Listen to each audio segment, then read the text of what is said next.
Hello and welcome back to Bookish, and welcome back to Tag Tuesday. Today I wanted to do Steve Donohue's latest tag, and it is the 20 random questions tag. And random is a good description of these questions. I'm not exactly sure what was happening in Steve's fevered brain at the time he came up with this tag, but the questions are interesting, and it's always fun to do Steve's tag. So here we go. Question number one is the nearest place to you that is famous. Okay, well, I live along the Texas Gulf Coast between the city of Houston and Galveston Island. So I guess my answer would be Galveston itself. That Galveston Island is moderately famous in that it featured in a Glenn Campbell song, which was really popular for a while, called Galveston. And maybe if not Galveston, then the Astrodome, which was, for a while the world's largest indoor sports stadium. Both those are about equal distance from my house, so those would be my two answers. Question number two is, have you ever had a paper cut so bad you thought you might die of it? The answer to that is no. I have had several paper cuts. I've had paper cuts that bleed. Never actually thought I was going to die. This may be because I got used to having cuts on my hands for a while and burns because I used to work in kitchens as a cook, as a dishwasher, that kind of thing, and that may be why those kind of things didn't bother me. I shucked a lot of oysters and I got a lot of hot stuff out of the oven, and so maybe that explains why the paper cuts didn't seem like that big of a deal. Question number three is anything truly valuable. Have you ever found anything truly valuable in a used book? And the answer to that question is no. I will tell you a story. I may have told this before. When I was doing research into the life of Thomas Boyd, I got in contact with his daughter, who just would randomly, about once every 2 weeks, depending on when I got the material back to her, she would just send me material that she had kept from her father. This included letters and all kinds of stuff. At one point she sent me his scrapbook, which is why I'm counting this as a book. And in that scrapbook there were original letters from F. Scott Fitzgerald and Sinclair Lewis and H.L. Mencken and Willa Cather and Robert Frost, a number of American well-known literary people of the time period. And they're just original handwritten letters in there, and she just packed them up in a padded envelope and sent them to me. So that was kind of unique that I got to handle those documents. What I was doing was I was not just doing research on them and making my copies, but I was kind of preparing them and trying to get them in some kind of order to be turned over to an archive at the Ohio Historical Society. Prompt number four is, have you ever read, met, or married Jacques Barzun? I have read Dawn to Decadence, a book about kind of the growth of individualism and its impact perhaps on Western civilization from about the Enlightenment to modern day. I enjoyed it. I don't necessarily agree with Barzun on everything. I don't believe I ever met Barzun or married him. I did drink a lot when I was in college though, so I guess anything's possible. Prompt number five is a specific non-pet animal that you see the most. I'm kind of lucky in where I live in that there's still, and this is probably true for a lot of people who live in suburban neighborhoods outside big cities, there's still a lot of wild animals around. It's not uncommon for us to have bunnies in our backyard. I've seen skunks. We've had a possum attempt to take up residence in our garage.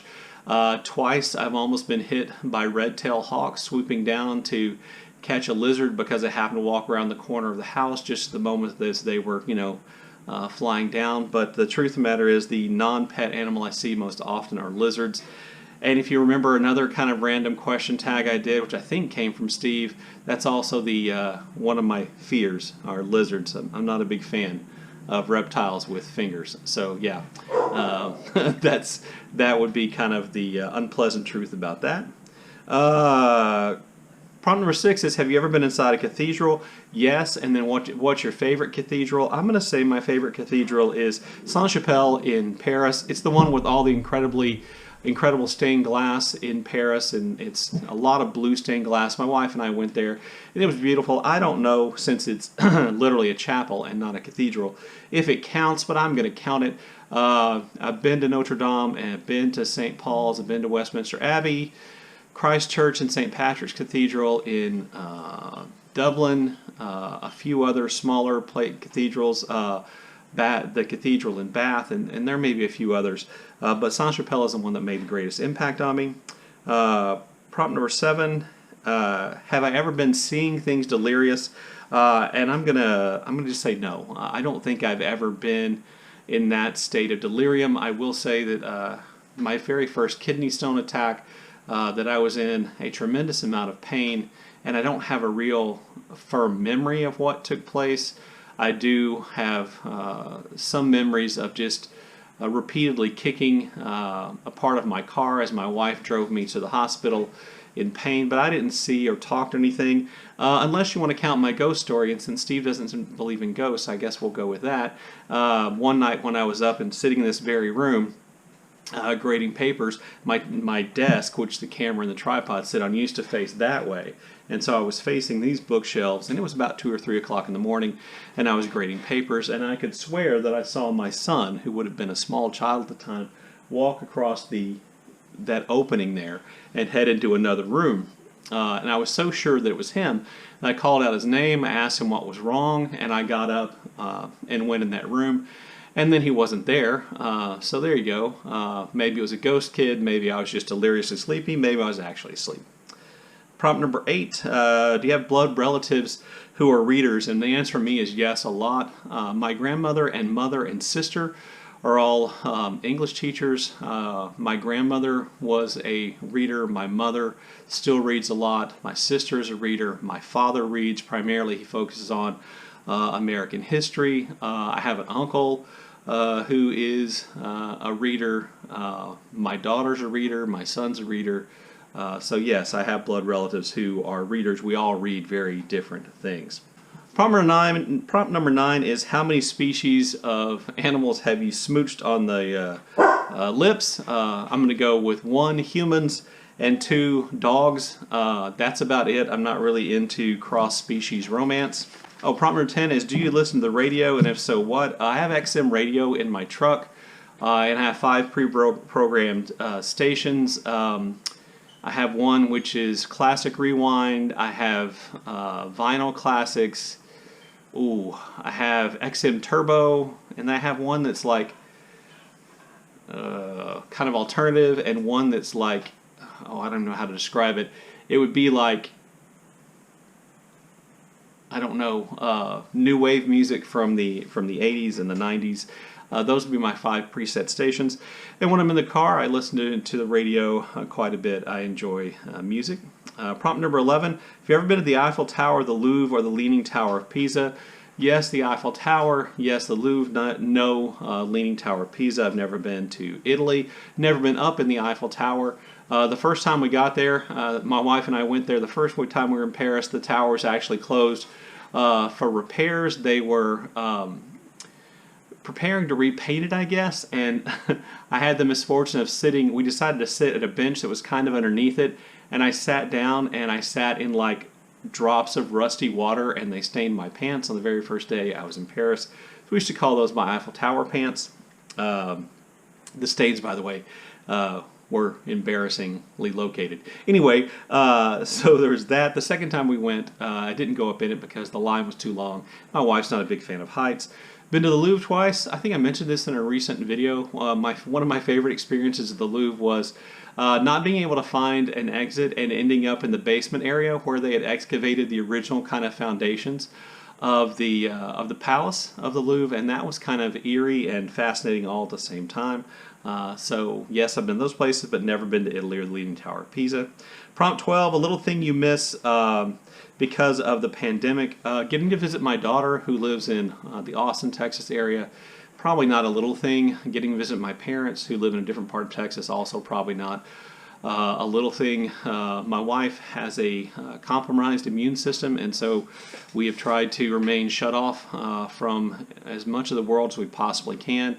I have seen my daughter once since this started, and I've seen my parents once since this started. I missed that. If you're talking about something that's actually a little thing, fireworks. I missed the 4th of July fireworks, and the reason why I mentioned that is because the fireworks in the town where I live, they shoot in the park that's literally right behind my house. So if you remember the videos where I shot outside, there's like a stone wall and there's some trees behind that stone wall.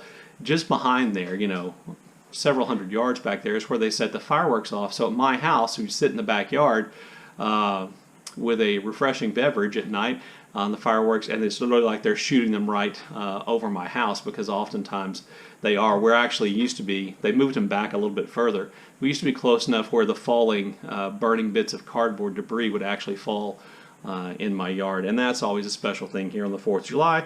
Missed that. Problem 13, little thing you miss the least, shopping, any kind of shopping. I hate all kinds of shopping. I probably have some kind of form of hatred to be in public and kind of an introvert, and so I hate all forms of shopping.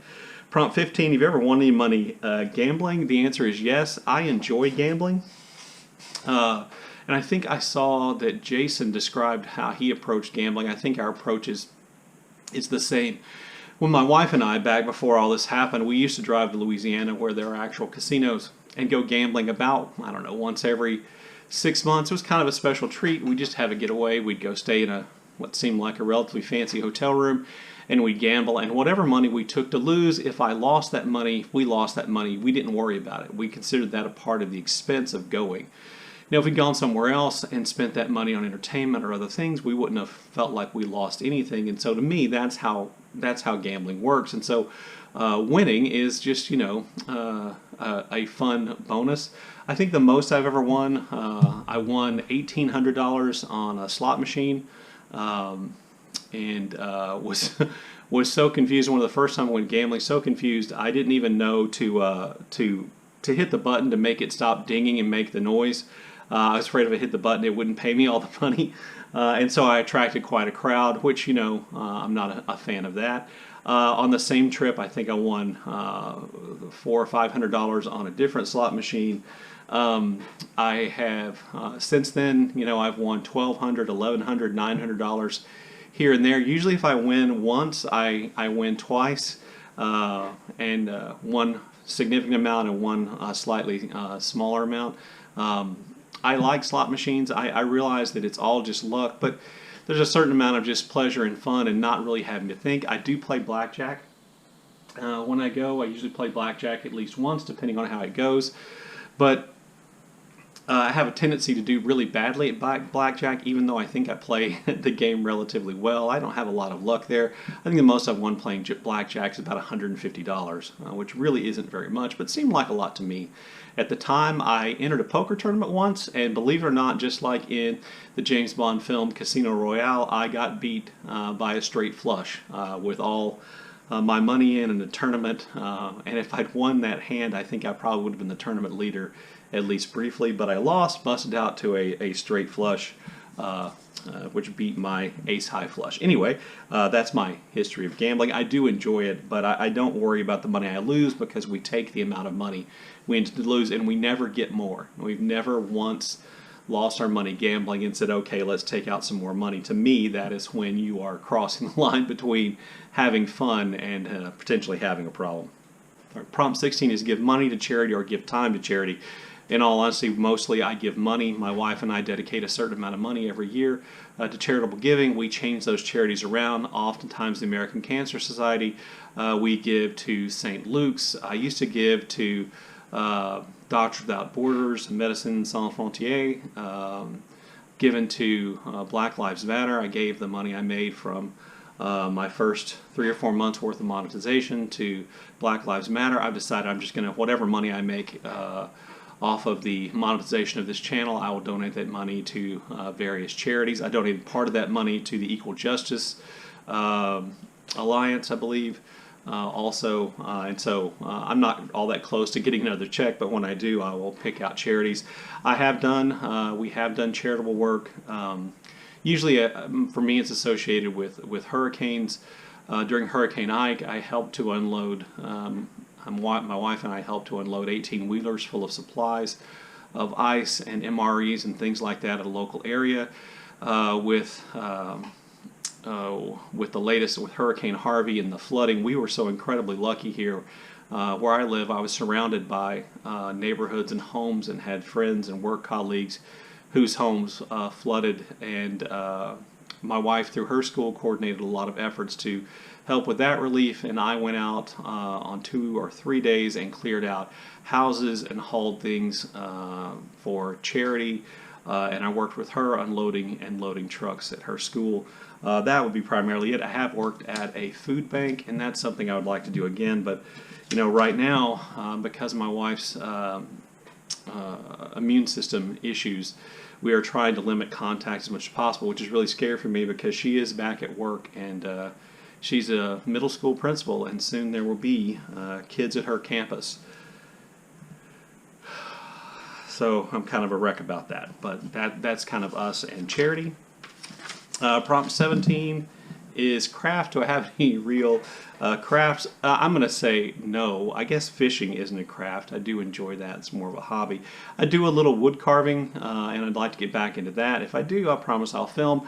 I also like to bake. I like to cook. I figured out how to make my mom's style of fried okra recently, and that's been a big hit here. For my wife's birthday, I made homemade cupcakes with homemade icing, primarily because I couldn't figure out how to get a cake and feel safe. Those turned out okay. They weren't great. And you saw me bake the beer bread for my Dude Bro Cozy Reading Night. Prompt 18, do you talk to yourself when you're alone? Yes, when I'm driving. If I'm driving by myself, I'll oftentimes find myself talking to myself. Then it is a good way to pass time for me. If I'm not listening to an audiobook, or if for whatever reason the radio isn't doing it, having a conversation with myself, oftentimes, about how bad a driver everybody else is sometimes helpful. Prompt number 19, will your social queen be in college? So again, I think my answer here is going to be similar to other people's. Who did I see do this who had the exact same, seemed to have the exact same answer? I can't believe it. I commented, and now I've forgotten. What I would say about me and being a social queen bee in college is that, first of all, when I moved to college, I lived in a dorm. I lived in a dorm, the same dorm building for a year and a half. That dorm was known on campus as the zoo because it was the freshman guys' dorm. Our dorms were segregated by gender. And it was a pretty wild, awful place to live. But the people on the hall of my dorm room, we were all friends, and we left our doors open most of the time. We just walked in and out of everybody's room. It was a really social environment. I made probably the best friends of my life there. And then when I moved out of the dorm, me and two of my friends moved into a house which was located about a block and a half away from campus, and it had this really great front porch, and so we had what we called porch parties every Friday and Saturday. If we hosted a party, lots of people dropped by who may or may not have been invited. Famously, me and a friend of mine almost got into a fight with a group of fraternity guys who came to a party because they were all wearing their fraternity shirts, and we weren't fraternity people. And so we took tape and we wrote "Wanker Kai" on our shirts, and that almost led to a fight. And then I do remember distinctly waking up at about 3 o'clock in the morning one morning and hearing the stereo on and realizing there were people in the front room of our house, and I went out to yell at my roommate, that was enough and we needed to go to bed. And nobody who lived in the house was actually awake in our living room. It was just a group of strangers, and one of them was trying to make our cat smoke a joint, so I freaked out and yelled and screamed and chased all those people out of our house. I will say that in my friend group, our house was kind of a place where people came to party and to socialize on the weekend and to stop over on their way to campus. And my house wasn't all that far from one of the few nightclubs that existed in our college town. So if you didn't drive and shouldn't be driving, you could just come crash at our house. So in that sense, yes, I guess. And then prompt number 20 is sunrise or sunset, and I'm going to kind of cop out here and say both. I prefer looking at a sunset most of the time, but the experience of a sunrise is better on the whole. And this happens, and you can find this out if you want to, just by getting up early enough if you don't. But the world is kind of turned off at night. There are noises, and there are certainly nocturnal animals, but the world's a lot quieter at night. And I don't just mean in terms of human activity, but in terms of animal and bug activity and all kinds of things. And as soon as the sun comes up, all of a sudden it's like somebody flips a switch and nature comes back on. And that's a fairly remarkable experience and one that I like a lot. Anyway, there you go. There's the 20 random questions tag. Thanks, Steve. Those were some interesting questions, and I got to tell some probably not particularly flattering stories about myself, but there you go. It's Tag Tuesday. Look forward to your comments in the comment section below, and as always, thank you for watching.